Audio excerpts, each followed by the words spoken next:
Welcome to I'll See Myself Out. I'm Dan. I'm Terry. I'm Ryan. I'm Norm. Consider these your only warnings. We will use foul language. There will be spoilers. And there will be foul language today on ISMO. We're talking about the 1995 critically acclaimed movie, Species. Was it critically acclaimed? I'm sure a critic acclaimed it. Okay. Only takes one. Okay. You're already like, yeah, it is. I'm like just absorbing everything right now. It's like Black Panther's kinetic suit. Yeah, it wasn't designed to absorb bullshit though.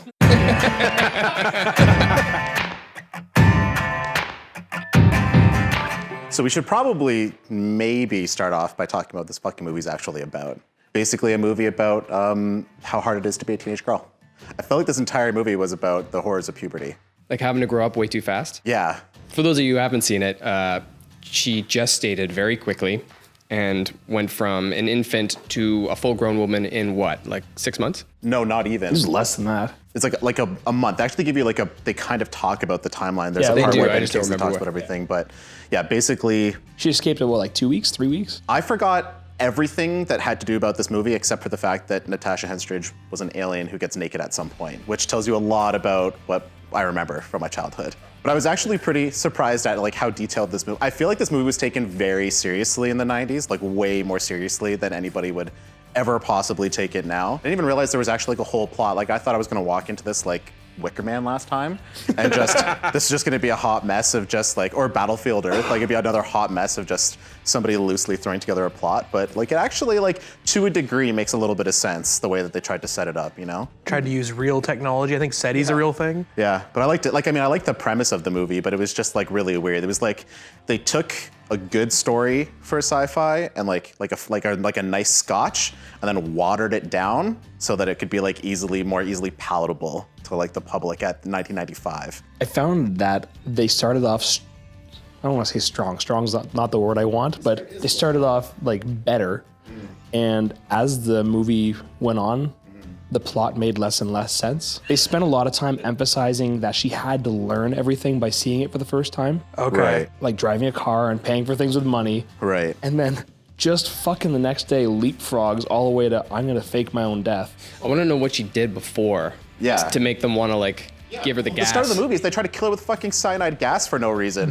They do actually say what she did, of why they wanted to kill her. What was that? She was having a nightmare and her back basically started getting yeah. These little the spikes come out. spikes that were coming up. And they're like, oh no, this is gonna get a lot worse before it gets better, so we need to kill her. See, that entire start really bothered me because they get right into it, but it's the like 6 minutes of starting titles that lead into the first explanation. What's the purpose? It's like, all the credits are at the end, why do you need it at the start? Yeah. Is that like fatal narcissism of the people who are writing the movies of, I want my name at the very start of And this shit. that's the old style too. Yeah. Like the credits were like basically an entire song back Yeah. in the day. Did anybody else pick up on the subtle like neo-Nazi intro? No. No. So Species, when the word first appears, it just comes onto your screen as a swastika and slides into an SS, and then the rest of the word comes out. No, I didn't realize that. Yeah, no. For reals? That must have been pretty reals. subtle. Holy shit. The first time I saw it, and like That's the it, second I'm time I done. knew it was going to be there, I was like, 100%. It's not even subtle. It's straight up swastika and SS, like lightning style. What the fuck? What in the hell? You guys another point to make? There's not really much else to say about what it's about other than it's basically about how a teenage girl who is part alien escapes from a really badly secured government facility in Utah and gets chased down by possibly like the least cool team of government people in the history of all ensemble cast movies. A damn reservoir dog, Doc Ock. CSI, the girl from CSI, CSI. yeah. They must have been like the 90s Avengers at that time. Like they were the 1995 sci-fi Avengers. They're the worst A-team of all Yeah, times. that's basically how I feel. Something I didn't like is how little they were shook about seeing dead bodies. They're just like professors. Whitaker was upset. The empath, because he was an empath. We're gonna get to that in a minute. We're gonna talk about that in a fucking hot minute. Because that took me a long time to deal with in that movie. But yeah, I see what you mean with the dead body, specifically where when she escapes from the facility and gets on the train, and when she goes to punch the homeless guy, which I didn't realize was real until she was having those weird nightmare visions again, and he's in them, and I wasn't sure if that was like a memory or if that was really happening. But doesn't she punch him, and he hits the wall and like just contorts. Crumples into like a human basketball, and there's just blood and guts everywhere. He just becomes a swastika as well. Yeah. It kind of looked like it. Can we need to, can you roll that right now? I need to see if that body really is in the shape of a swastika. A lot of the deaths in this movie were absolutely fucking ridiculous. They might have been the best parts about the movie, but they were all ridiculous. Fucking getting strangled to death by nipples? By nipple tentacles. What is your favorite to worst death in that movie? Because there's so much of them and they're so different. Boringest death. My boringest death was when she drove the car full of gasoline into the electrical thing. With the girl within the car. It just seems so plain compared to everything else. So are we using the word boringest? It's a word now. Is it? We're now using it, yeah. It's a Terryism. Leave it alone. Are you gonna undo your shirt a little bit more every time we come up with a new term? I don't know. See how this goes. I don't know what the most boring death would be for me. Oh, mine is the hobo who gets hit against the wall. The guy in the hot tub. I dare you to call it anticlimactic. I think my favorite death in the movie is the guy who gets drowned 2 seconds after she's like, I want a baby. And then she pushes his head under the Are you water. fucking kidding? She's like, nope. My favorite is where she like slams through the bathroom wall and rips a spine into the girl's back. Yeah. The fucking turnover. Power cable. It's just like, I didn't see that coming at all. I forgot about that. Let's talk about the team for a second, because I do want to can we get... save Forest for last? Yes. I was going to say, I want to get to Forest Whitaker, and at the end of the discussion, let's talk about the whole team. So, of the whole... I don't even remember all of the actors and actresses' names, but the guy who's the government agent who finds people or hunts people, I don't know if he's ever had like a truly serious role in Hollywood. Has he ever had like a truly serious role? All of his characters have been like a little bit hokey, right? Ryan, this is a truly serious role. The foster dad from Free Willy. Really? Because I know he was in Hateful Eight, but I'm trying to think of all the other films he's been in. I mean, I think he's in a lot of Tarantino films, right? I just love how he's a positive role model for that kid. Yeah, so he plays the government agent who tracks people down. His entire thing is like being too cool to say anything meaningful or useful. The girl in the group is is she a biologist? She's a microbiologist. She's a microbiologist. I think she does science for all of like half a minute in the movie when they're in the lab. When they're in the lab before they try to burn and then lock her into a room, we can't let you out because they might Sex is escape. kind of microbiology too. Right. So right. there's at least that scene too. I don't know why they bring her on all the missions either. Not like it's just she's like a liability in every scene when they're around the aliens, except for the end. Bringing Dan everywhere. Just Talk about saying. liabilities. Not you, Dan in the movie, in case you know his name. And then what were the other two characters? Well, sorry, we're gonna get to Forest Whitaker in a second. So we got Alfred Molina was Steven, Yeah, and he was like Harvard professor. he was like a cross-cultural specialist or some shit. Something like that, He was yeah. like really weird. I don't know why the government would bring in like maybe they brought him in specifically knowing that someone was gonna get fucked and killed. They just needed to get that. He's like the red shirt. And then Ben Kingsley, did they ever talk about like what his role was, other than that he was just there from the time that they started growing alien fetuses? Ben Kingsley was, in my opinion, a grade 2 student entering a science fair who was really good at gym.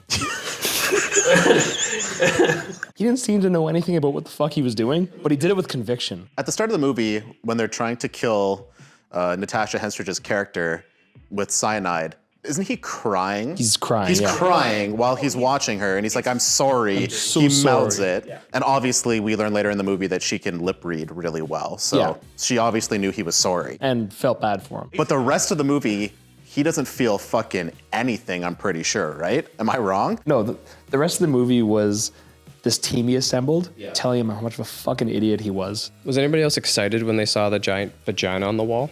Are you talking about the chrysalis in the train? Chrysalis. Is that what you're discussing, Yeah, Daniel? I'm talking about that, yeah. Sorry, it looked like a giant alien vagina. Yeah, I mean, things got pretty weird. I also love how she gave birth to herself. Did anybody else figure that one out? Yeah, it's true. She ate a shitload of pudding, and then that obviously triggered puberty. I've had that much chocolate pudding, and it does fuck up your stomach a bit, But it doesn't make you go into a chrysalis. it doesn't turn you into a vagina-shaped cocoon and then shit you out 10 years older, right? Not before strangling that poor woman. She came into that room and did she try to touch it or did her hand just come out? Escape right the fuck out. It did come out, but like you open the door and you see something like that, you close the door. She came right into the room and just kept walking towards it. Were you saying she was asking for it, Dan? I'm saying that she deserved to die. That's what I'm trying to say. On the horror movie end of things, if you see something go south, you nope the fuck out. Guys, this was the 90s. Here's what I'm saying. So this girl obviously had money. In her opinion, she sees all this fucking food. There's this super modern, like, flip-up newscaster thing. The Sony handle thing. So maybe she walks into this, she's looking for this little girl. She's being a mother figure. Like, you gotta turn your TV off, time for bed. Now, she walks into this room, she's like, this girl's obviously rich. She's going to Los Angeles.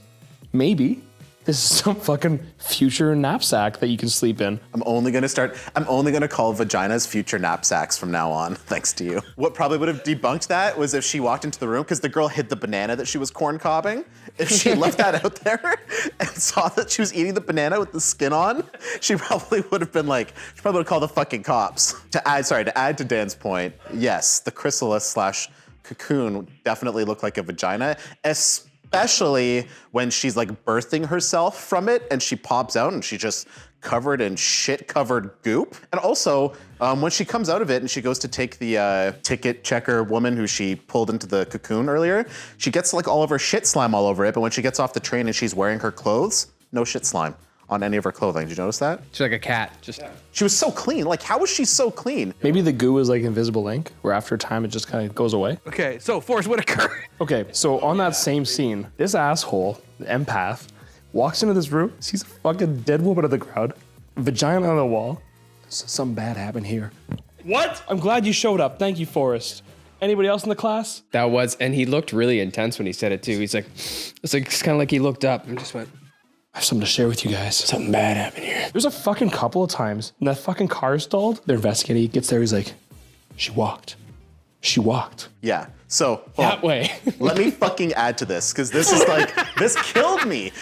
I think this might have been the hardest thing in the movie to accept. I think I would have an easier time believing in aliens that look like Natasha Henstridge than fucking Forest Whitaker being able to sense which direction somebody walks in based on where they were sitting in a fucking parked car. I guess is my fault, because I had to look it up. But when the movie starts and they're explaining all their roles when they're on the plane or whatever, or the helicopter, whatever they were in, where he's like, I'm an empath. I was like, that's just some made up shit. I didn't have any idea that was supposed to be that's like a sci-fi thing. Like evidently, like I looked it up and that's like a sci-fi sort of like character role, somebody who can like sense other people's emotions or thoughts. I was like, that sounds like bullshit. But I didn't know that until like another 45 minutes into the movie. So when he's doing all of this, I'm like, this fucking overconfident asshole is like just making the shit up, and he's super playing it up. It's almost like when you're watching a movie where the characters, like, it's like a scary movie where they know they're not to be taken seriously, and you can like accept that. It's like he didn't know that his character seemed so fucking stupid that like it upset me more that his character wasn't self-aware that he didn't think anybody else thought he was full of shit. I'm an empath, and I'm sensing you're a little disgruntled right now. Later on, he walks out of the club, fucking touches the ground. What the fuck are you doing, Forrest? Yeah. Are you a tracker now? Well, that's what you a ranger or something? Yeah, I was like, is he an X-Man? Like, what the fuck is happening? Was that before or after his Long Island iced teas? After. He was drunk as fuck. At this point, he's like, fuck it. I'm just gonna touch the ground, see how shit is. I just didn't understand how his character understood so much from doing so little. He's so smug. Like, he's so smug about everything he says in the movie.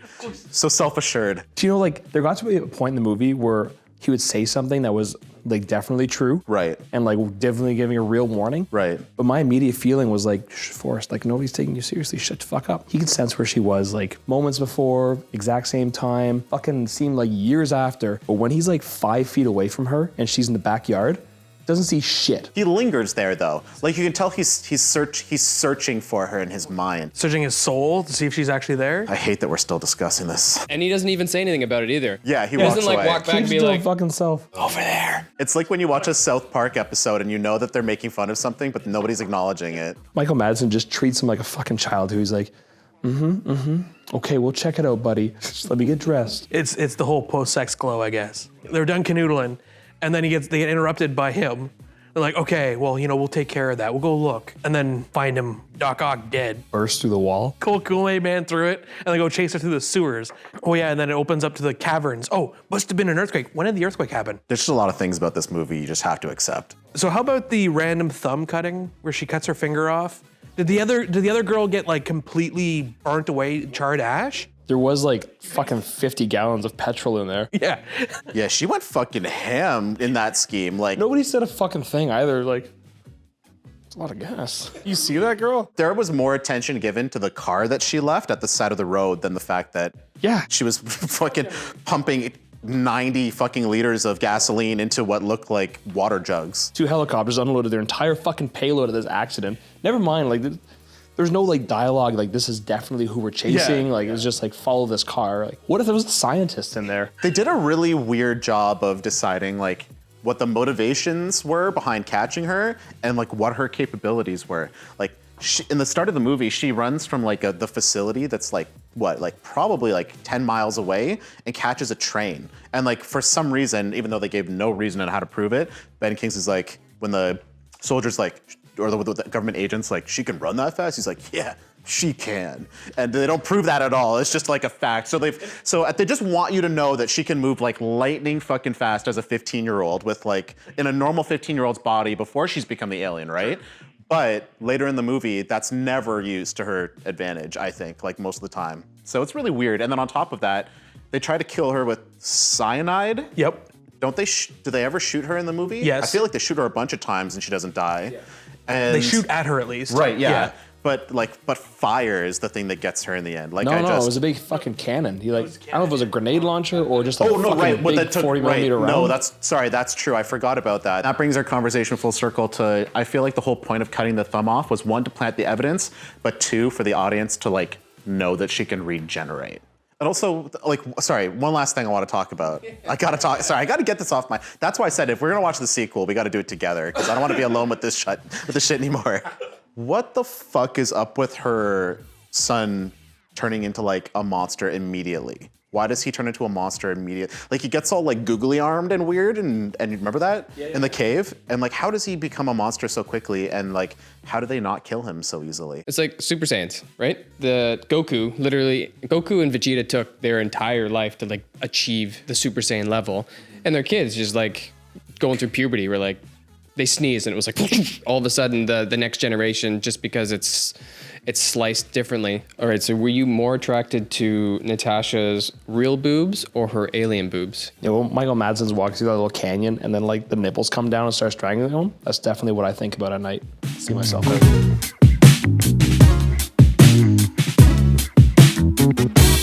Just saying, man. When you're of a certain age and you don't get every channel. That guy that your dad knows comes over and does something to the box. Now you Yeah, got all it's the like, don't let the fucking cable company in here or I'm gonna be in trouble. You know that guy? Yeah. Why does everyone have that guy? That was the 90s, man. It's like on the same track of like dial-up porn. It was like the scrambled TV boobs. Oh, God. You get like the fucking glasses that unscramble it. What's he get? $4 of Cocoa Puffs.